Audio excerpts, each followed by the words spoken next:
We're going to do the very best to capture this and visually and sound-wise and all of that, and I'm confident that we will. But, I mean, as we all know, nothing compares to in-person live performance. We're doing this because we want to keep the festival alive, we want to keep it going, and we want to kind of move towards and be ready for next year again.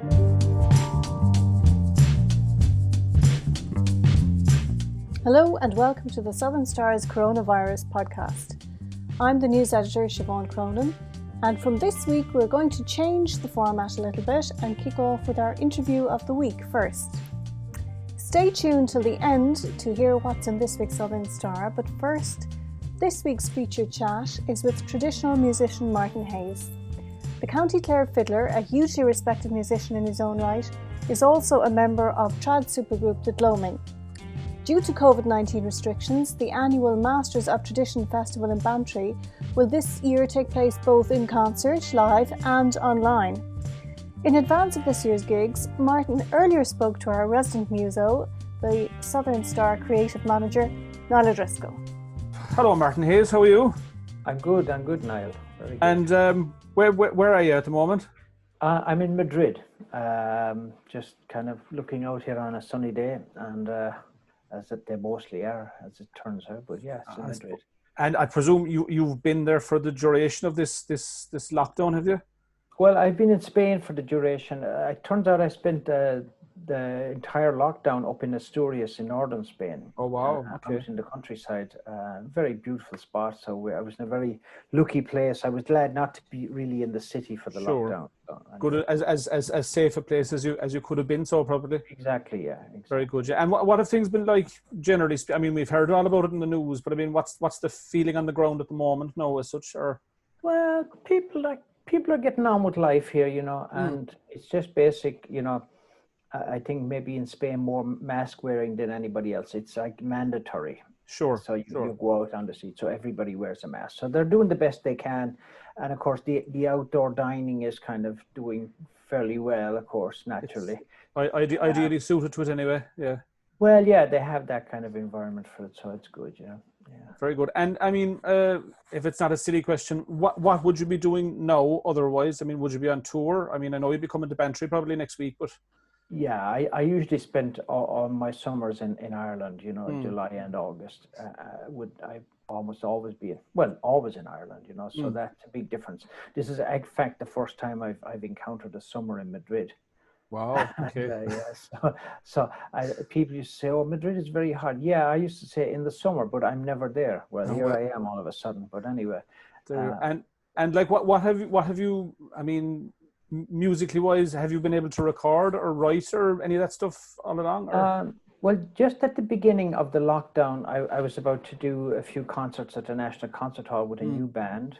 In fact, there's a Cork man in it, Cormac McCarthy. But anyway, I had kind of put this whole new project together, and when the concerts were cancelled in Dublin and London as well, we went straight to Grouse Lodge and recorded an album. So I have an album recorded anyway, right at the beginning of the lockdown. Brilliant. And then something that I'd been meaning to do for some years was to kind of create online masterclasses for what I do. So I decided, well, if there was ever a time for doing it, this would be it, So I created a number of different masterclasses that are online. I was looking at that. I was going to ask you about those, and you like the take up on those. I'd be very interested. Like, geographically, for example, is across the world? What's the kind of demographic, should we say? I mean, what's the breakdown of?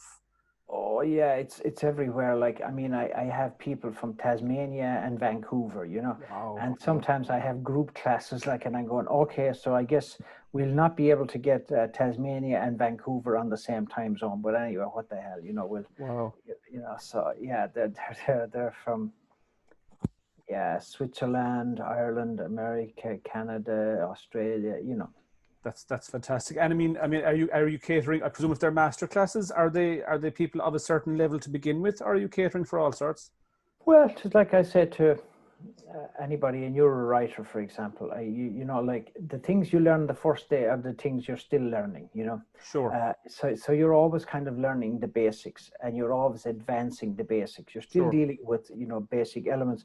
So what I've done is I've created kind of these master classes that are online on Patreon, and you can kind of, you know, they've got to do with all the different elements of playing the fiddle. And so they're pre-recorded in there. And then I've given an option for people if they want to kind of check in with me on Zoom or whatnot, Gotcha. like kind of ask questions about that. We have that option as well. Like so there's a bunch of stuff up there and available anyway. So you're a bit more of an expert on Zoom than I am. So yeah. Well, I do a fair bit of it. Yeah. Yeah.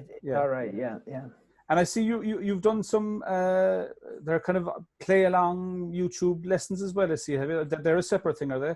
They are, yeah, and they were kind of something that, like, during the lockdown, I thought, you know, like I wanted to give something that was free and Sure. that didn't cost anything for anybody. So, and I thought, you know, I'll reach out with this rather than just doing a lot of live concerts. You know, I thought, well, this actually, you know, is maybe something I could do and just send it out there, and it would be more effective than me going around in person to master classes and teaching people tunes. I can do it online, and I only have to do it once, and then everybody can learn it, you know. Brilliant. And just one other question regarding the classes. What would you identify as the most common mistake, perhaps, or where people start at the beginning of their playing career, or such, or whatever? What's the thing they get wrong most often? Well, everybody has different kind of backgrounds and different kind of areas where they get snagged. But the only thing I would say about it is that every snag that you encounter is a snag that almost everybody has encountered at some point, you know. Sure. So like they're very predictable snags. Like I think people have in their mind that it's very difficult to play the fiddle. And that's actually quite an obstacle, like, and it's also kind of gives you a kind of a psychological out. You can say, yeah, it's a very difficult thing, and I just couldn't. But it's actually important to see it as actually doable and possible, and not extremely difficult, which I don't believe it is.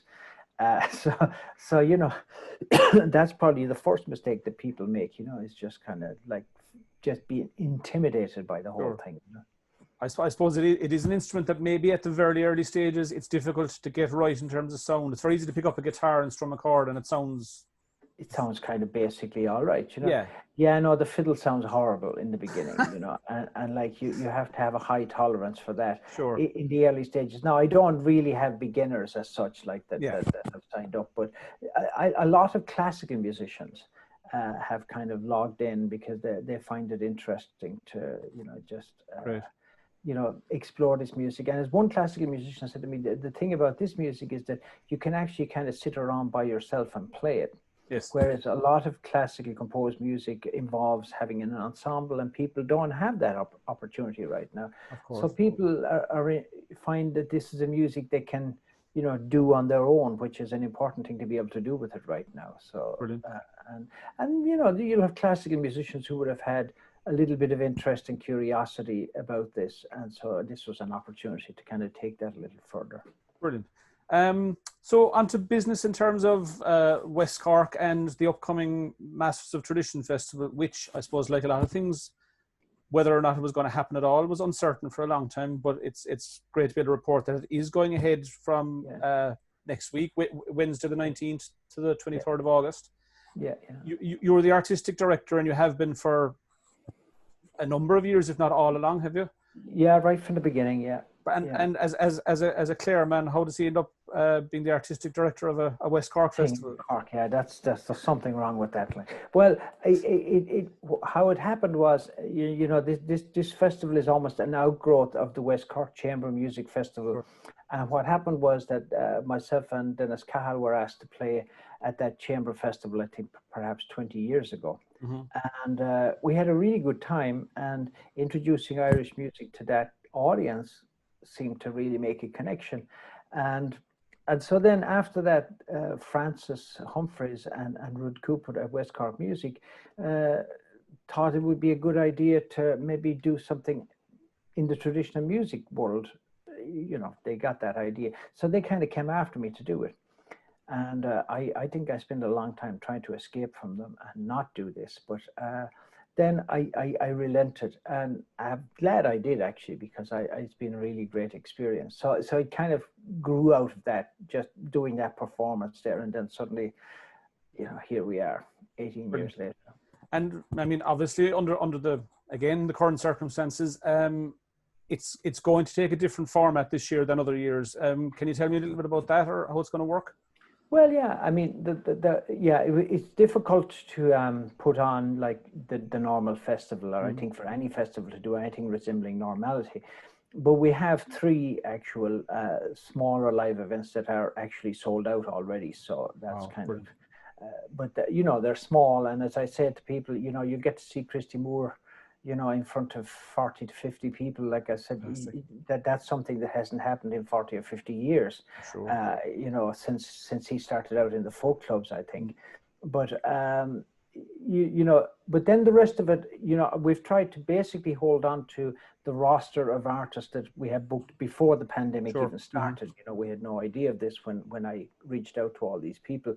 So what we've done is, you know, we're going to digitally do a lot of performances, like in Bantry House, in Garnish Island, you know, on Whiddy Island, you know, in Future Forests, you know, and so we'll kind of remind people of all the beautiful places they go to when they come to Bantry and West Cork, and just how beautiful it is. And we'll actually deliver to them the music that they would have heard this year had they arrived. Fantastic. So I think it'll be nice, and I think it'll look beautiful. And well, West Cork does look beautiful. And so, as ever, there are some great names, like you've just mentioned, Christy Moore, Donovan, folk singer Donovan is coming. Donovan, yeah. Cormac, it's no surprise. I was thinking about that name, Donovan. Like, you know, I mean, it's a Cork name anyway to begin with, like, you know, for sure. So anyway, yeah, no, it's great. Like, he reached out through Steve Cooney, actually, and expressed an interest in coming to the festival. And I knew another mutual friend some years ago that was already saying, oh, I think Donovan would love to do this. So it's great that he's coming, and great that he's participating. And there's lots of like really fine traditional musicians taking part this year. You know, so I think there'll be some really wonderful music to be heard. Fantastic. Sorry, no, I'm just turning something off here while I'm talking. It's beeping in my ear here. Sorry. Oh yeah. So I mean, are you performing yourself? Are you able to do something from where you are? Oh yeah. Oh, and I'll be recording music this week, and I'm actually going to see if I can zoom in live into the live concerts and chat and play and all of that. You know, that'll be great. And if you were able to attend, what's the one you'd want to be at? I mean, you mentioned Christy already, or something, or I presume all of them, maybe. Oh yeah, I'd want to be at all of them. And what I've learned over the years was that, you know, even when I book these things, and I know what the people do and everything like that, there are unpredictable moments in all performance, like where you just never know when there's this incredible moment of magic happens. I'm often surprised by the event that just caught me off guard. You know, I might be expecting a good performance, but I might not be expecting something completely startling, and that happens a lot. So it's really difficult to predict where that would happen, you know, but it surely will. And I suppose it is that thing that we are to a large extent missing and craving at the moment, is that vitality of a live performance, isn't it? Oh yeah. I mean, look at, I mean, we're going to do the very best to capture this and visually and sound wise and all of that, and I'm confident that we will. But I mean, as we all know, nothing compares to in-person live performance. There's a connectivity that happens in the room. There's a connection, there's a feeling, there's something that the musician feeds off of. There's a bit of a cycle of kind of back and forth. And you know, I mean, in truth, we're doing this because we want to keep the festival alive. We want to keep it going, and we want to kind of move towards and be ready for next year again. And hopefully we'll be in a position to have a full-on festival as we normally do. You know? Fantastic. No, I see, doing my little bit of research, a thing that I hadn't spotted before is you performed with Sting and Paul Simon. How did those gigs, or how did that come about? Well, let's see. Paul Simon, well, Paul Simon is quite friendly with Paul Muldoon, the poet, you know. Sure. And he was having dinner with Paul one night or something, and I know they were yapping, and Paul was saying, "Oh, you should hear this fiddle player. Oh, he's great." Blah blah blah blah blah. And so obviously Paul Simon looked me up. Okay. And then he invited me to do a concert at the Three Arena with him, you know. Brilliant. So I got this phone call out of the blue, you know. I was going, Paul Simon, I can't believe that. But anyway, so I went on. I did a number of gigs with him after that. You know, whenever he would come around it, he'd give me a call, and he rang you directly himself the first time, did he? Yeah. There you go. Who needs management, or who needs? Exactly, yeah. And Sting was the same. I was doing a thing in New York for the Irish Arts Centre, doing a gala event, and Sting was part of it. And so I don't know what so somebody says, "Oh, well, you know, would you do a bit with Sting at this event?" And I go, "Sure, of course I will." And but then it turns out he toured with Paul Simon, and I ran into him again at the Three Arena after that. So anyway, yeah, no, he's great, wonderful, absolutely fantastic. What do you do when you're not playing? What's downtime? What do you like to do otherwise? Oh, I mean, I suppose like in Madrid, like it's kind of either walking the dog, going out for tapas, or, you know, just kind of hanging out or watching TV or reading books, or, you know, listening to music, or, you know, taking walks, you know. We went up to a little town of La Granja yesterday. It's like it's just this beautiful town outside of, so, you know, just doing things like that, you know. That sounds good. What are you listening to at the moment? What's on the stereo in the car, or on the hi-fi at home? Let me see. You know what? I'll just look at my iTunes, and I'll tell you what I recently played. Brilliant. Just 1 second now, and I don't know what I recently played, like, but anyway, I go through all kinds of things, you know. Recently added, okay.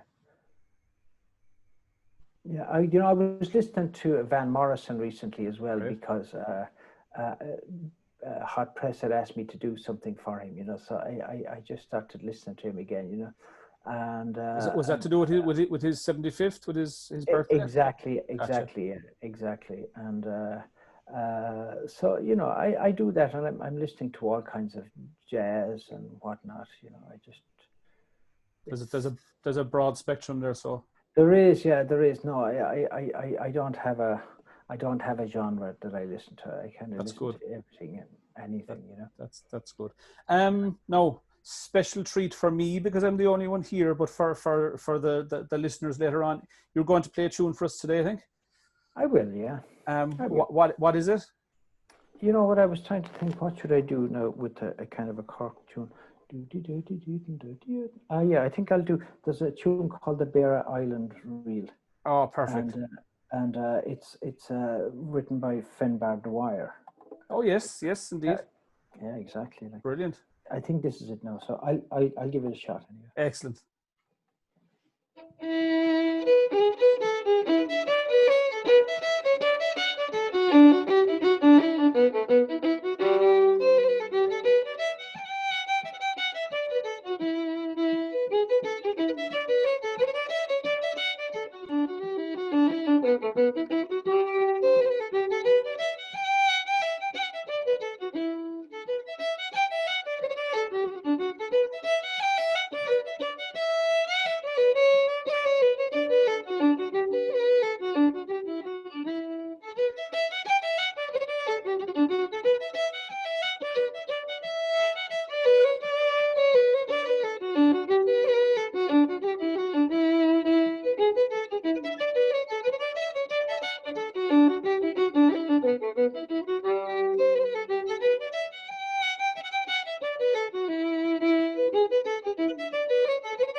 Oh, fantastic.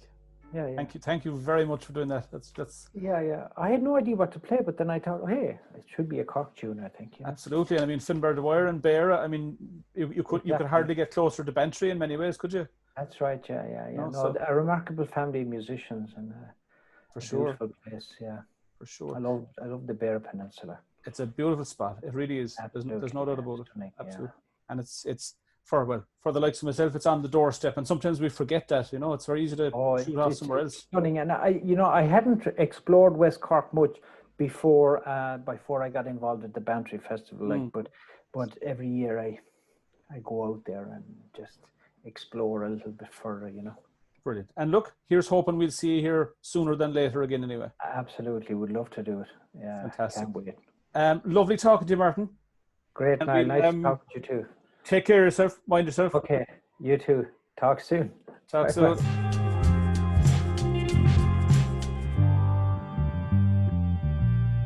And so to this week's newspaper. First off, we have a packed Careers and Courses magazine with information on apprenticeships, remote learning, setting up your own business, financing your education, and lots more. And back in the main paper, on page 1, we are of course covering the very sudden death this week of former Fine Gael politician Paddy Sheehan, exactly a week after the death of his wife Frances. Inside, reporter Jackie Keogh looks at the career of this very well respected political figure from Goleen on the Mizen Peninsula. We also take a look at the recent traffic gridlock on local beaches and the warning from Gardaí that they may have to close some access roads if the problem persists. We're also covering the recent increase in dog thefts in the region, and we hear about an online resource to keep people up to speed with suspicious activity in their area, but also a warning from Gardaí that maybe they should contact the Gardaí first before posting such information online. Our feature picture on page 1 this week is a fantastic photograph from Gary Minahan of the record-breaking trip to the Fastnet last weekend by Thunderchild 2, which is a yawl-based, yawl-designed 50-foot craft, which has just broken a world speed record by heading from Weaver's Point outside Cork City down to the Fastnet and back. So there's a story inside on that as well. Now inside we also have an exclusive on Ludgate 2 and 3, the digital hub based in Skibbereen. Last week we interviewed on this podcast their new chief executive, Gráinne O'Keefe, and she told us that while Ludgate 2 is now pretty much well advanced, that is the purchase of the Mercy Convent in Skibbereen for a second site, that there is a Ludgate 3 in the pipeline, which is actually coming on stream in the next 2 weeks, and that is 7 private offices for hot desking or new startups that may like to have private space. Of course, the space in Ludgate is actually quite open plan with little pods, and they want to keep their meeting rooms for meeting room purposes. So they've had quite a demand from, she said, the likes of health sector companies, legal companies, and other firms that just like a little bit of privacy and don't appreciate the open plan system for private space. So that's what's going to be on offer there in Ludgate 3, as they're calling it at the moment, which is the old Roycroft Cycles building near Field SuperValu in Skibbereen. So that's an exclusive story, and we're covering that also in this week's paper. We also have a lovely picture of Dermot Bannon, who was filming in West Cork this week, and some great pictures of the Galley Head swim, which was a 10k swim from Red Strand to the Warren Strand last weekend. We also have a lovely story about a sister act in Bandon, a family of sisters who are performing music from their back garden every week for Marymount charity and another cancer charity. And I also talked to some companies who are actually benefiting from the need to socially distance in West Cork this summer. In farming, we have reports of a second spat between TD Holly Kearns and the local ICMSA representative, Eileen Callan. In report, Emma Conley explains how this isn't the first time that the two ladies have clashed over farming issues. So that's quite an interesting little story there about suggestions for a beef task force. And speaking of Emma Conley, her demented homeworker diary continues this week, and this week she's back on the beach with her deck chair and her anxiety levels reaching new heights. And she gets a little respite from this when she spots the real Taoiseach, as she calls him, arriving on the beach, which is a fairly common sight most summers in Courtmacsherry area. But she said all eyes are on the Taoiseach to see if he's brought his son with him, who obviously is very popular around there as well, with no sign of Michael Jr. We also have our usual local notes pages, which are packed from news, with news from your local area, and a super sports section as always. So don't forget, if you can't get to the shops, you can subscribe online by going to thesouthernstarTV and clicking on the e-paper tab, or call the office on 028 21200 for a postal copy to be sent out to you. Thank you for listening to the Southern Star Coronavirus Podcast, and don't forget to like, share and subscribe to our podcast, which is available now on iTunes, Spotify, YouTube, Acast, Stitcher, or wherever you get your podcasts.